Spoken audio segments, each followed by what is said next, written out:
मामा, सरकारकडे माझ्या शेतकऱ्यांची कर्जमाफी करायला पैसे नाहीये। शेतकरी आज अडचणीत आहे, शेतकरी नागावला गेलाय। शेतकऱ्यांची कर्जमाफी, शेतकरी एकजुटीचा, शेतकरी एकजुटीचा। शेतकरी आज अडचणीत आहे, शेतकरी नागावला गेलाय।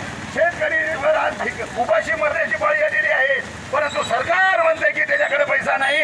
आपण सर्व मिळून एक रुपया जमा करून सरकारला भीक द्यायची आहे। 1 रुपया सरकारला भीक द्या, 1 रुपयाची भीक द्यायची आहे। 1 रुपयाची भीक सरकारला जमा करतोय।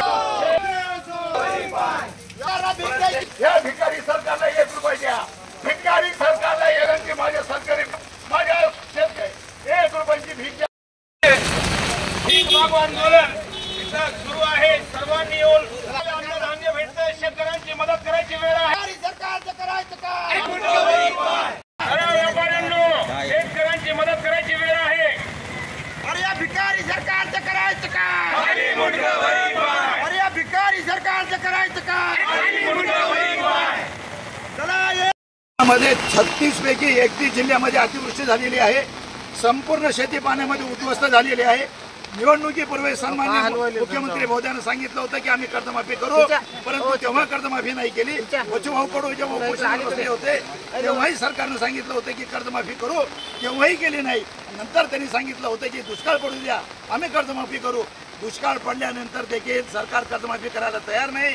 काल अजितदादा पवारांनी स्टेटमेंट दिलंय, ते म्हणतात की पैशाचं सोन घेता येत नाही, म्हणजे आमच्याकडे पैसे नाही। एकीकडे शक्तीपीठ तयार करायला पैसा आहे, समृद्धी महामार्ग तयार करायला पैसा आहे, मेट्रोला द्यायला पैसा आहे, बुलेट ट्रेन आणायला पैसा आहे, आणि तुम्हाला तुमच्या अदानी अंबानीचं कर्ज माफ करायला पैसा आहे।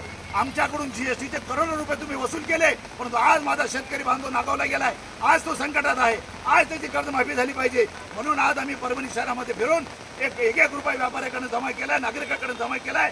हे पैसे आम्ही माननीय मुख्यमंत्री महोदयाकडे देणार आहोत, मुख्यमंत्री सहायता निधीमध्ये देत आहोत, आणि त्यांना सांगत आहोत की आपल्याकडे पैसे नाहीत। परभणीतल्या जनतेनं भीक मागून तुम्हाला पैसे दिलेले आहेत।